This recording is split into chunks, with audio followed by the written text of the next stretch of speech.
ನಿಮ್ಮ ಲೈಫ್ನಲ್ಲಿ ಎಂದಾದರೂ ಹೀಗಾಗಿದೆಯಾ? ನೀವು ಯಾರಿಗೂ ತುಂಬಾ ಇಂಪಾರ್ಟೆನ್ಸ್ ಕೊಡ್ತೀರಾ, ಆದ್ರೆ ಅವರು ನಿಮ್ಮನ್ನ ಕಂಪ್ಲೀಟ್ ಆಗಿ ಇಗ್ನೋರ್ ಮಾಡ್ತಾರೆ. ನೀವು ಮೆಸೇಜ್ ಮಾಡಿದ ತಕ್ಷಣ ರಿಪ್ಲೈ ಮಾಡ್ತೀರಾ, ಆದ್ರೆ ಅವರ ರಿಪ್ಲೈಗಾಗಿ ಗಂಟೆಗಟ್ಟಲೆ ಕಾಯ್ಬೇಕಾಗುತ್ತೆ. ಎಲ್ಲರ ಎದುರು ನಿಮಗೆ ಬೆಲೆ ಇಲ್ಲದಂತೆ ನಡ್ಕೋತಾರಾ? ನಾವು ಅಂದ್ಕೊಳ್ತೀವಿ, ಅವರಿಗೆ ಇನ್ನೂ ಹೆಚ್ಚು ಪ್ರೀತಿ ತೋರಿಸಿದ್ರೆ, ಇನ್ನೂ ಹೆಚ್ಚು ಕೇರ್ ಮಾಡಿದ್ರೆ ನಮಗೆ ಗೌರವ ಸಿಗುತ್ತೆ ಅಂತ. ಆದ್ರೆ ನೆನಪಿಡಿ, ನೀವು ಯಾರಿಗೆ ಅತಿಯಾಗಿ ಸಿಗ್ತೀರೋ ಅಲ್ಲಿ ನಿಮ್ಮ ಬೆಲೆ ಕಮ್ಮಿ ಆಗುತ್ತೆ. ಹಾಗಾದ್ರೆ ಕಳೆದು ಹೋದ ಗೌರವನ ವಾಪಸ್ ಪಡ್ಕೋಬೇಕಾ? ಇವತ್ತಿನ ಈ ವಿಡಿಯೋದಲ್ಲಿ ಆರ್ಟ್ ಆಫ್ ಇಗ್ನೋರಿಂಗ್, ನಿರ್ಲಕ್ಷಿಸುವ ಕಲೆಯ ಬಗ್ಗೆ ತಿಳಿಸ್ಕೊಡ್ತೀವಿ. ಇದನ್ನ ಕಲಿತರೆ ನಿಮ್ಮನ್ನ ಇಗ್ನೋರ್ ಮಾಡಿದವರೇ ನಿಮ್ಮ ಹಿಂದೆ ಬರ್ತಾರೆ. ಏನಂತೀರಾ? ಅತಿಯಾದ ಲಭ್ಯತೆ ಬೆಲೆ ಕಳೆದುಕೊಳ್ಳುತ್ತದೆ. ಸೈಕಾಲಜಿಯಲ್ಲಿ ಒಂದು ನಿಯಮವಿದೆ, ಲಾ ಆಫ್ ಸ್ಕ್ಯಾರ್ಸಿಟಿ ಅಂತ.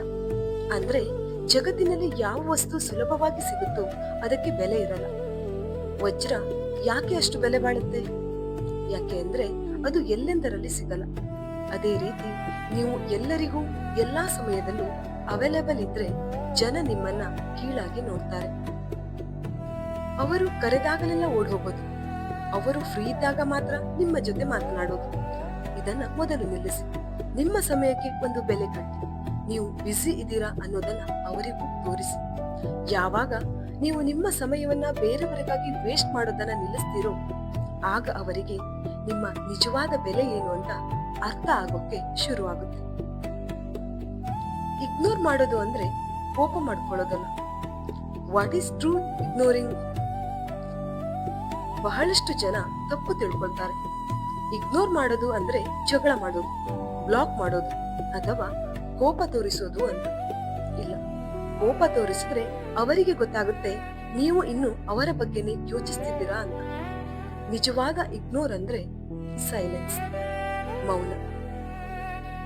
ಅವರು ನಿಮ್ಮ ಎದುರಿಗೆ ಬಂದ್ರು ನಿಮ್ಗೆ ಯಾವುದೇ ಡಿಫ್ರೆನ್ಸ್ ಆಗದಂತೆ ಇರಬೇಕು. ನಿಮ್ಮ ಲೈಫ್ ನಲ್ಲಿ ಅವರ ಅಸ್ತಿತ್ವವೇ ಇಲ್ಲ ಅನ್ನೋ ತರ ನಿಮ್ಮ ಕೆಲಸದಲ್ಲಿ ನೀವು ಬ್ಯುಸಿ ಆಗಿರ್ಬೇಕು. ನಿಮ್ಮ ಮುಖದಲ್ಲಿ ಕೋಪ ಇರಬಾರ್ದು, ಬದಲಿಗೆ ಒಂದು ಸಣ್ಣ ನಗು ಇರಬೇಕು. ಈ ಮೌನ ಇದೆಯಲ್ಲ, ಇದು ಜಗಳಕ್ಕಿಂತ 100 ಪಟ್ಟು ಹೆಚ್ಚು ಎದುರಿಗಿರುವವರಿಗೆ ಚುಚ್ಚುತ್ತದೆ. ಇನ್ನೊಂದು ಇಂಪಾರ್ಟೆಂಟ್ ಏನಂದ್ರೆ ಸೆಲ್ಫ್ ಲವ್ ಮತ್ತು ಯಶಸ್ಸು. ಬೇರೆಯವರನ್ನ ಇಗ್ನೋರ್ ಮಾಡೋದು ಮಾತ್ರ ಮುಖ್ಯ ಅಲ್ಲ, ಆ ಸಮಯದಲ್ಲಿ ನೀವು ನಿಮ್ಮ ಮೇಲೆ ಎಷ್ಟು ಫೋಕಸ್ ಮಾಡ್ತೀರಾ ಅನ್ನೋದು ತುಂಬಾನೇ ಮುಖ್ಯ. ನಿಮ್ಮ ಕೆರಿಯರ್, ನಿಮ್ಮ ಫಿಟ್ನೆಸ್, ನಿಮ್ಮ ಕನಸುಗಳ ಕಡೆ ಗಮನ ಕೊಡಿ. ನಿಮ್ಮನ್ನ ನೀವು ಎಷ್ಟು ಇಂಪ್ರೂವ್ ಮಾಡ್ಕೊಳ್ತೀರೋ ಅಷ್ಟು ನಿಮ್ಮ ಕಾನ್ಫಿಡೆನ್ಸ್ ಲೆವೆಲ್ ಹೆಚ್ಚಾಗುತ್ತೆ.